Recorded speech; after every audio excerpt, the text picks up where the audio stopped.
ചില വീടുകളിലൊക്കെ എടുത്തു നോക്കി കഴിഞ്ഞാൽ അവിടുത്തെ അമ്മായിയും മകനും മരുമകളും കൂടെ പുറത്തേക്ക് ഇറങ്ങുന്ന സമയത്ത് ഭയങ്കരമായിട്ട് ഒരു സപ്പോർട്ട് കൊടുക്കാതെ മിണ്ടാതിരിക്കുന്ന ഒരു ഫീൽ ചെയ്യുക, യാത്ര കഴിഞ്ഞ് വരുമ്പോൾ ആ രീതിയിൽ ബിഹേവ് ചെയ്യുക, അങ്ങനത്തെ ഒരുപാട് പ്രശ്നങ്ങൾ നമ്മൾ കേട്ടിട്ടുണ്ട്. അതൊന്നും ചെയ്യാതിരിക്കാൻ വേണ്ടിയിട്ട് ഓരോരുത്തർ ശ്രമിക്കുക. ശരിക്കും നമ്മളൊക്കെ ജീവിക്കുന്നത് ഹാപ്പിനെസ്സിന് വേണ്ടിയിട്ടല്ലേ? അപ്പോൾ അതിനു വേണ്ടി നമ്മൾ എന്തെങ്കിലുമൊക്കെ ചെയ്യണ്ടേ?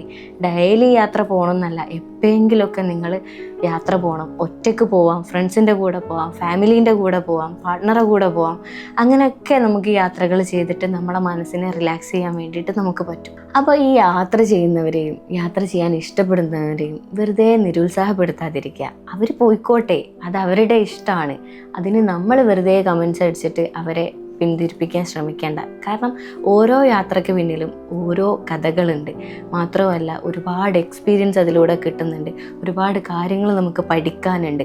ചിലപ്പോൾ നമ്മുടെ ലൈഫ് സ്റ്റൈൽ വരെ മാറിപ്പോവും. മാത്രമല്ല നമ്മൾ എവിടെ വെച്ചാണോ നമ്മൾക്ക് ഒരു സംഭവം തുറന്നു വരിക എന്ന് നമുക്ക് പറയാൻ പറ്റില്ല. അപ്പോൾ അത് ചിലപ്പോൾ നമ്മുടെ ലൈഫിലെ ടേണിംഗ് പോയിൻ്റ് ആയിരിക്കാം. അങ്ങനെ ഒരുപാട് അനുഭവങ്ങൾ നമുക്ക് ലൈഫിലൂടെ ഈ ഒരു യാത്രയിലൂടെ നമുക്ക് കിട്ടും. അപ്പോൾ അതുകൊണ്ട് തന്നെ ഈ ഒരു യാത്ര പോകുന്നവരെ വെറുതെ തടസ്സപ്പെടുത്താതിരിക്കും. കൂടുതൽ വീഡിയോസിനായി പേജ് ഫോളോ ചെയ്യാം.